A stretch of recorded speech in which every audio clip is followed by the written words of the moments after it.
Hola amigos, ¿cómo están? Bienvenidos a El Rincón del Español. El día de hoy nos acompaña un invitado muy especial desde Colombia. Hola Alejandro, ¿cómo estás? Hola, Evelina, muchas gracias por la invitación. Estoy muy bien, gracias. Gracias a ti por aceptar participar. ¿Nos puedes por favor contar un poco sobre ti, quién eres, a qué te dedicas para todas las personas que no te conocen? Bueno, mi nombre es Alejandro. En este momento soy psicólogo en formación y tengo una titulación en administración de empresas. En este momento me dedico a incursionar en el arte de diferentes facetas. Soy escritor y y también estoy incursionando en el campo de la música a pesar de mi trabajo y de mi estudio. Ah, qué bueno. Y tengo entendido que tu primera carrera la estudiaste en Bulgaria, ¿es eso correcto? En parte, yo empecé a estudiar administración de empresas en la Universidad Minuto de Dios, la cual tenía un convenio con la Universidad Técnica de Sofía en Bulgaria. Perdona, ¿esta universidad está en Bogotá o dónde se encuentra Sí, la que mencionas? Ah, bueno, ok. la Universidad Minuto de Dios tiene varias sedes en Bogotá. Tiene una sede principal en la calle 80, otra sede en Soacha, otra sede en Zipaquirá. Tiene diferentes sedes, pero la principal es en Bogotá, efectivamente. Ah, ok. ¿Y cómo se dio para que tú estudiaras parte de tu carrera en Bulgaria? Perdón, nos estabas contando. Pues la verdad, para mí fue como un golpe de suerte, si lo podría decir de esa manera, porque yo pensaba en viajar, pensaba en hacer internacionalización, pero no en este momento. De hecho, era un sueño que tenía como muy lejos. Eh, eh, Eso lo hice fue un día que fui a preguntar y ni siquiera fui por mi cuenta, fui a acompañar a una compañera de la universidad con la que estaba haciendo prácticas profesionales, que estábamos haciendo un programa llamado Semillero de Investigación en el desarrollo de un producto. Entonces lo que hicimos fue ir hasta la oficina de internacionalización y allí, entonces, pues, mi compañera preguntó que cómo era el proceso, que se estaba interesada. Yo, como te menciono, solo fui de acompañante, pero Claro. se pasa y acontece algo que es que para el tema de la internacionalización necesitaban un promedio específico y la chica quería hacer una internacionalización en México y en ese momento no había para México y pues necesitaban una persona que tuviera el promedio mayor a 4 y que supiera inglés. Y En la ese momento, internalización es como un intercambio, ¿no? En España le llaman sí, intercambio. Ah, ok, listo. eso es el intercambio estudiantil.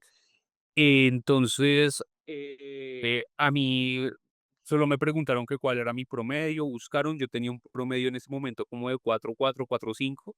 Y pues me sentaron a hacerme una entrevista en inglés. Yo no estaba preparado, me sentaron, empezaron a hacerme preguntas en inglés. En este momento mi inglés no era el mejor, pero pues podía entender y tenía un inglés conversacional. Y pues ese inglés que yo tenía fue suficiente y fue lo que me abrió las puertas al viaje. Yo me acuerdo que en ese momento pues yo llamé a mi familia y les dije que me iban y todos asustados me decían, ¿cómo así que se va? No, no, ¿cómo así? ¿Qué es eso? Yo no, que me voy para Bulgaria, que no sé qué. Y todos, ¿Y ellos sabían algo sobre Bulgaria? no, nadie sabía nada sobre Bulgaria hasta que yo dije, me voy a ir para Bulgaria. Entonces Igual que yo, dijeron: "A este loco, ¿qué le pasó? ¿Qué se tomó?".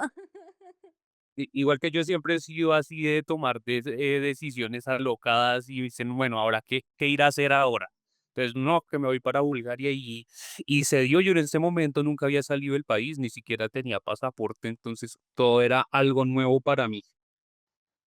Entonces, hablar inglés era un requisito indispensable para que te aprobaran el intercambio.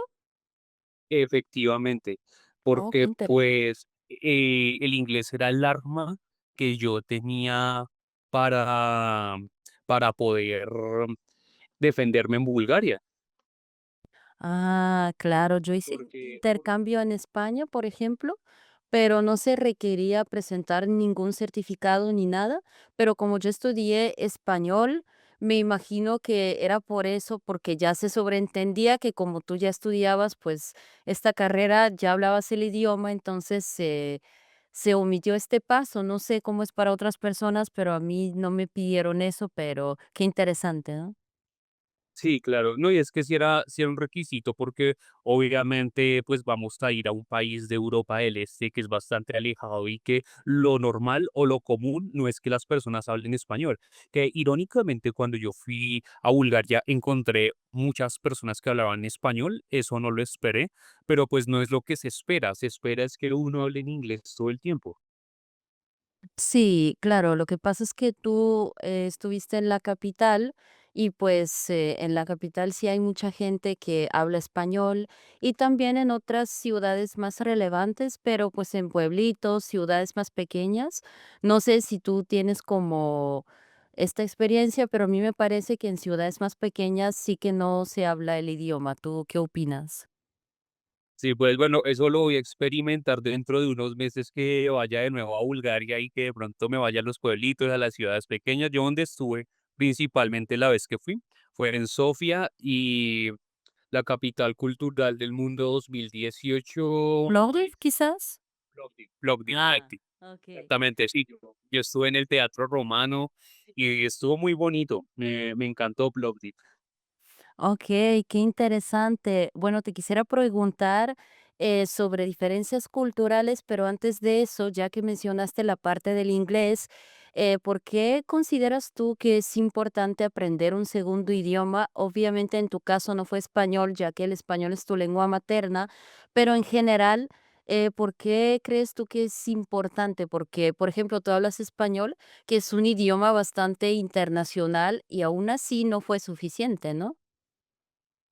Bueno, aprender un segundo idioma básicamente es lo que te abre el campo para conectarte con otras personas, con otras culturas y para tener un dominio de tu entorno. Tú entre más conocimiento cultural tengas en cuanto a idiomas, es más fácil para ti desenvolverte en todos los países donde tú vas y también en el ámbito laboral, porque en los trabajos y en los lugares que de pronto están mejor remunerados son en trabajos donde tienes que atender clientes de lugares de Estados Unidos, de Italia. Entonces, pues digamos, en trabajos donde sean comúnmente como los call centers están pagando muy bien a las personas que son bilingües, trilingües, y en este tipo de campos laborales a veces ganas más por saber un idioma que por tener una carrera profesional. Obviamente Claro, sí. lo ideal sería pues ser profesional y saber Ujú. unos idiomas, 1 o 2 idiomas para poder pues abrirte muchos más campos laborales. Pero pues el idioma, el segundo idioma, desde el corazón hablándolo así, es lo que a ti te abre un campo laboral y lo que te da ese pie para conocer diferentes culturas y para poderte desenvolver en el mundo. Claro, porque muchas empresas como que quieren ofrecer servicio de atención al cliente, pero pues tampoco pueden ofrecer todos sus idiomas y normalmente pues se seleccionan los idiomas más relevantes que se estima que la mayor parte de los clientes pues van a hablar, entonces claro, para poder fácilmente comunicarse. Así que sí, yo creo que es importante lo que mencionas porque muchas veces pensamos que no deberíamos aprender un segundo idioma, pero yo creo que sí te abre muchas puertas si tú eres el ejemplo de eso, porque tu lengua materna es un idioma bastante internacional y aún así no te sirve para todo, ¿no? Igual cuando alguien me dice, si solo hablo inglés, no necesito aprender otros idiomas, pues yo creo que sí, porque si planeas viajar, no todo el mundo va a hablar inglés, entonces, pues bueno, creo que es importante aprender un segundo idioma. Y ahora te quisiera preguntar, ¿cuáles fueron los mayores retos que experimentaste como colombiano en Bulgaria? ¿La cultura te pareció demasiado diferente? Y también, ¿cuánto tiempo estuviste en Bulgaria en total? En cuanto a la cultura, me encantó. Es diferente la cultura colombiana, pero una diferencia positiva. Siento que en Bulgaria yo conecté muy bien con las personas, con el entorno. Las personas, al menos con las que yo estuve relacionado, fueron personas muy nobles. Fue una ciudad bastante tranquila, bastante segura, que eso fue lo que a mí me gustó mucho porque, digamos, América Latina en general, pues son ciudades vistosas, ciudades bonitas, pero son ciudades sobrepobladas, ciudades Ah, donde claro, pues entiendo.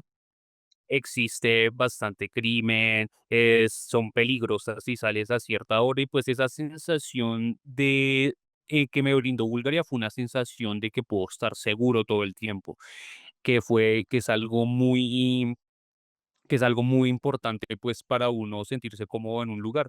Digo, yo amo la ciudad donde estoy y han existido este tipo de problemas a veces de temas de seguridad y que pues afortunadamente se estima que se corrijan en algunos años. Sí, bueno, pues yo eso espero. La verdad, no sabía estas predicciones. Tampoco sé en qué se basan, la verdad sería interesante leer un poco más sobre el tema, pero sí que es cierto lo que mencionas.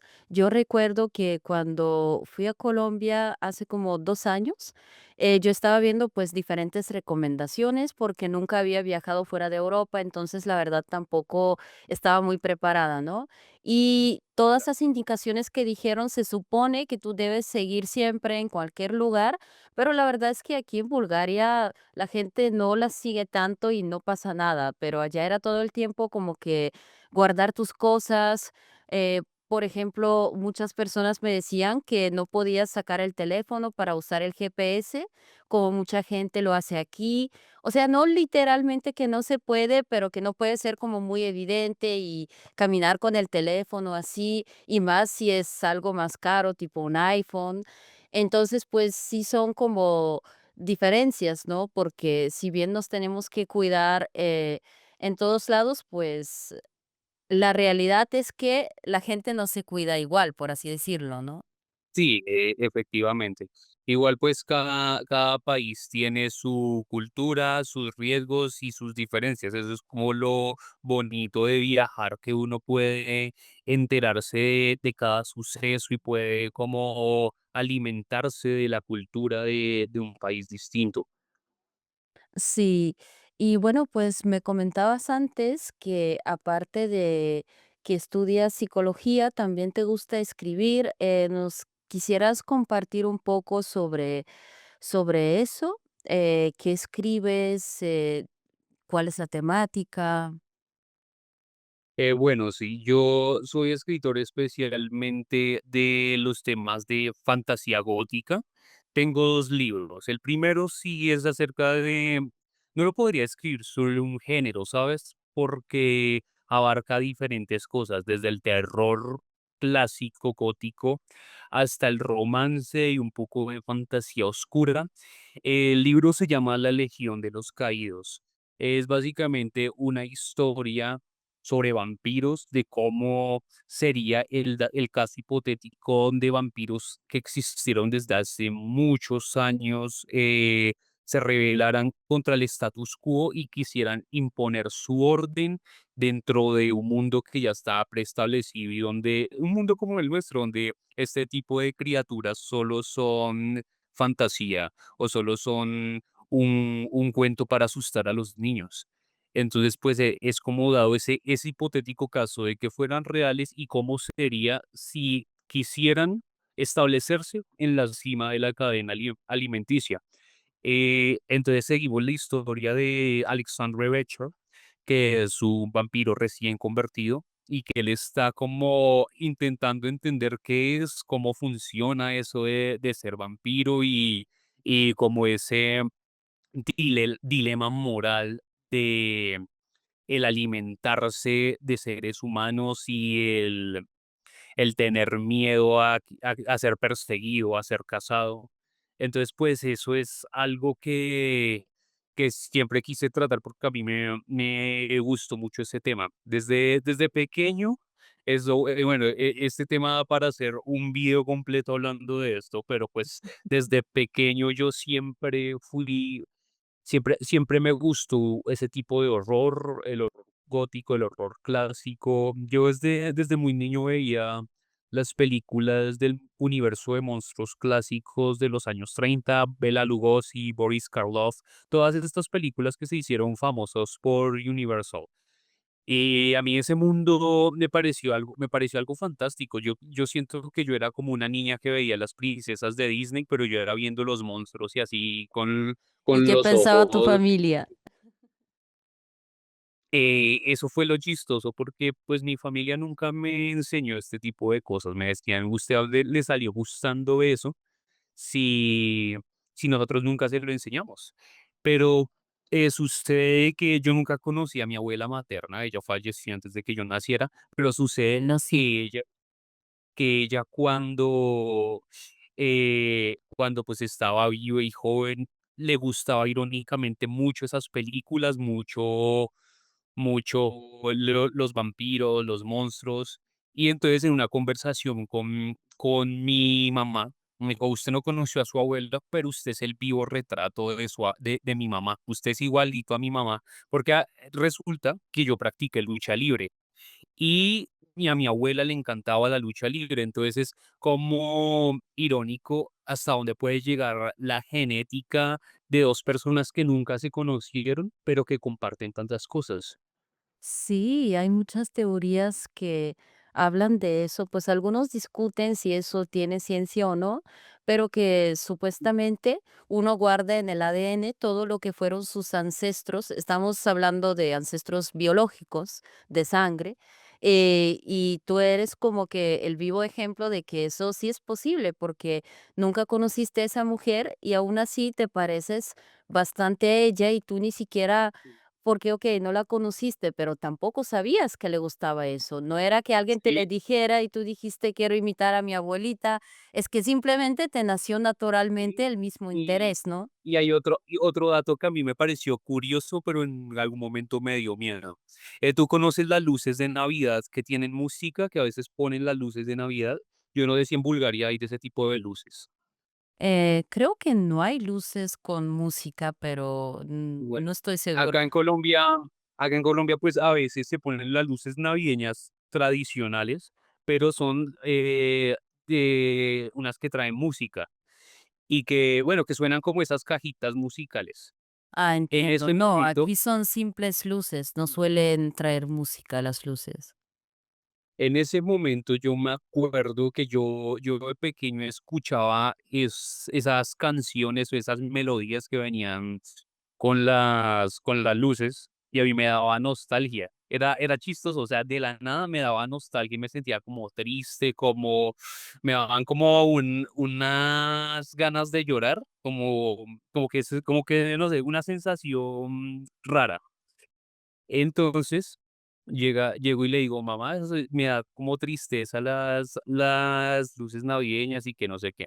Y adivina, me decía: "No, mi mamá se ponía a llorar cuando escuchaba las luces navideñas". Y yo: "¿En serio?". Wow, qué interesante, ¿no? ¿Será que a tu Sí. abuela también le gustaba escribir? De pronto tenía el talento oculto, pero pues, Quién sabe, quién nunca lo sabe. desarrolló. Sí, de pronto le hubiera gustado escribir. Y bueno, el otro libro que tengo, de hecho, es de lo que hablamos hace un momento, que es el tema del crimen.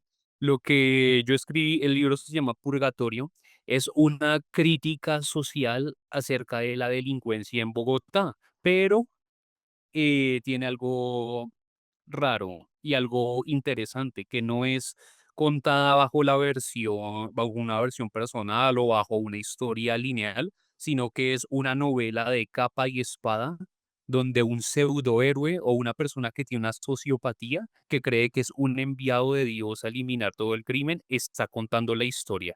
Y él es el protagonista de la historia, entonces como que vemos que el viaje de esa persona, desde sus trastornos y desde su visión del mundo, desde su visión distorsionada de la realidad y su pseudoconcepto de la justicia, cómo va a él a intentar erradicar el crimen por sí solo, para hacer justicia por su propia mano. Es como si una persona normal quisiera volverse un superhéroe, pero termina cometiendo atrocidades sin nombre y termina siendo un caos peor del que ya estaba. Suena interesante, pero tiene muchas escenas de terror que a mí no me gustan las cosas de terror. No sé, por lo que me contaste, digo, seguramente va a haber muchas de esas escenas, ¿eh?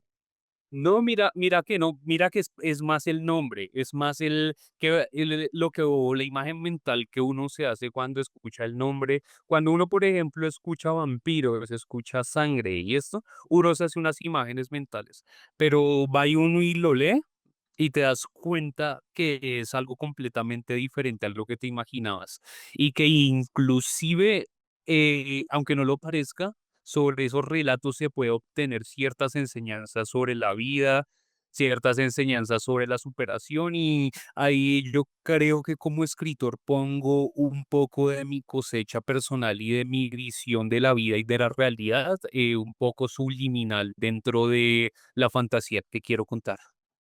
Ah, qué interesante. Y bueno, ¿qué consejos le darías a alguien quien de pronto le gusta la escritura, pero le da miedo? Por ejemplo, muchas de las personas que me siguen están aprendiendo español, pero están como dudando si cometen errores o no, si deberían escribir o no.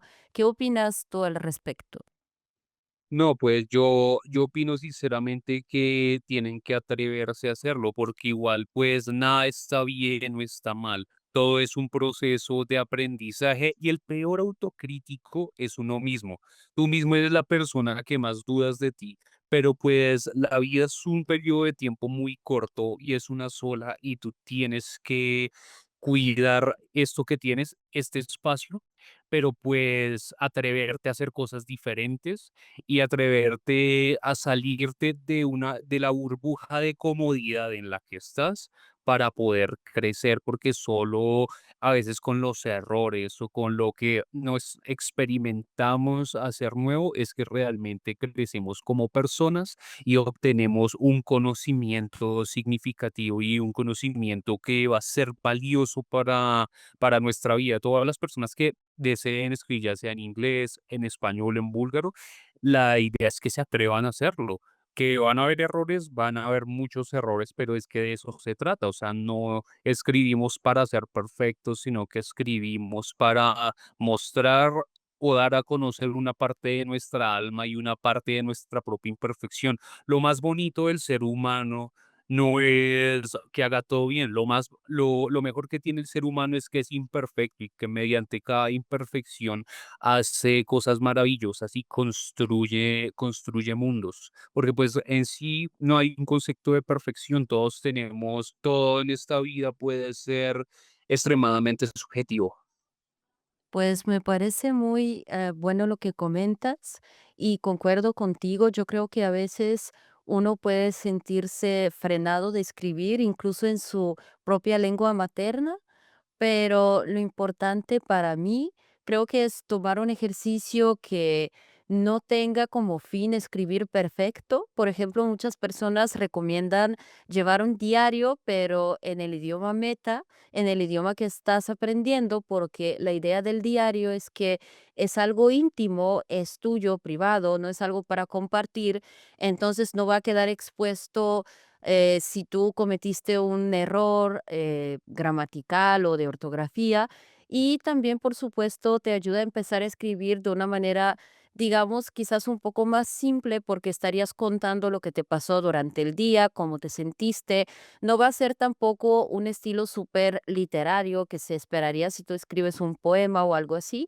Entonces, mi recomendación personal sería empezar con cosas más privadas, más íntimas, con un vocabulario que no sea tan exigente y poco a poco pues ir escalando y al final nadie nació escribiendo perfecto, hasta los mejores escritores pues han tenido que aprender y sobre todo practicar porque claro que hay ciertas reglas, por así decirlo, pero no es suficiente aprender teorías, se aprende escribiendo, así que a todas las personas que están dudando si escribir o no, pues aquí les estamos animando para que lo hagan. Y no solo escribir, cualquiera que sea la manifestación artística, porque también cada persona tiene como sus fortalezas. Hay personas que se sientan a escribir y de pronto tienen una dificultad, pero son muy buenos dibujando y pintando. Yo siempre he pensado que cada ser humano tiene una inteligencia diferente y unas capacidades cognitivas para diferentes tipos de arte. Hay gente que es muy buena con los números, otras personas que son muy buenas escribiendo, otras personas que son muy buenas con los instrumentos musicales, con con el canto. Entonces, pues es también aprender a conocerse a sí mismo y aprender a conocer como, bueno, para qué soy bueno yo. Y eso es un proceso en el que hay que indagar en uno mismo y que hay que saber las proyecciones que uno quiere también para su vida y luchar por eso. Como te digo, no parar y estudiar. Sí, claro, yo concuerdo. Y eso que tú mencionas, de hecho, también se refleja en las múltiples formas de aprender lenguas, porque, por ejemplo, a mí, como me gusta la música, a mí me gusta practicar, por ejemplo, la pronunciación a través de canciones. Entonces me aprendo canciones y así estoy como practicando los sonidos, pero a alguien que no le gusta la música y yo de pronto le doy este consejo, no le va a servir porque no le gusta la música, no sabe cantar, le parece estresante.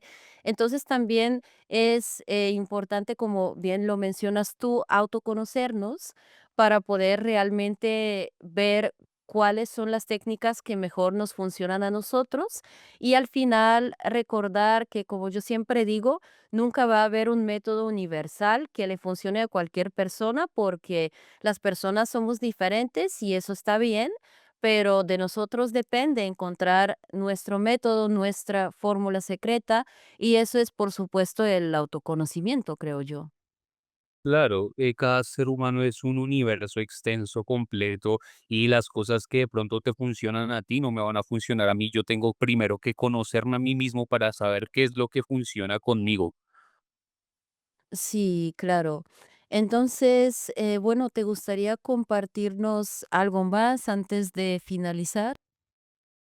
Bueno, pues primero que todo, muchas gracias por invitarme a esta sección. Estoy muy contento de haber participado y pues de haber contado un poco de mi experiencia personal en Bulgaria, país al que deseo regresar y que voy a regresar pronto y espero traer más Qué bueno. experiencias que podamos hacer una parte 2 y Ah, eso, de pronto parte 2. Lo contar. prometido es deuda, ¿eh?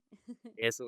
Y contar de pronto algo, otras cosas que yo vaya aprendiendo, porque pues siento que una de las partes más importantes de la vida y donde uno tiene más aprendizaje es viajando. Tú puedes buscar mucha información en Google, ChatGPT, YouTube. Todo el internet está lleno de información y puedes navegar horas, pero no es lo mismo lo que te cuentan y lo que lees a lo que tú mismo experimentas. Entonces, pues invito a todas las personas a que viajen y que viajar es algo que es un gasto para uno mismo. Nunca es un gasto, de hecho, es una inversión para uno mismo y es algo muy bonito porque obtienes aprendizaje a tu manera y obtienes el aprendizaje que a ti te sirve y lo que tú mismo experimentas.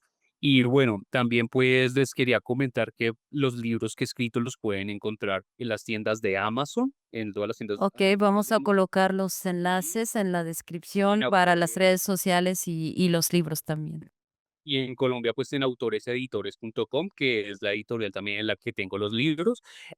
Adicional a eso, pues también comentarles que dentro de poco con mi grupo de metal, On The Freaks Academy, sacaremos pues nuestro próximo sencillo ahora en febrero. Ya tenemos nuestro primer sencillo de hace un año atrás y pues nos han escuchado en 18 países, es un proyecto, un bus alocado al que me subí y en el que estoy muy emocionado y en el que estamos todos como músicos creciendo, entonces pues también los invito a que nos sigan en Dark Academy UFA y que es donde pueden encontrar todo acerca de mi proyecto musical y pues en mis redes sociales como On That Billion, que es donde pueden también conocerme un poco mejor y encontrar pues toda la información de mis libros y el trabajo que hago comúnmente. Bueno, Alejandro, pues muchas gracias. Como ya dije, vamos a colocar todos estos enlaces en la descripción para que sea fácil para el que quiera seguir a Alejandro. Muchas gracias por participar y espero verte muy pronto para una segunda parte.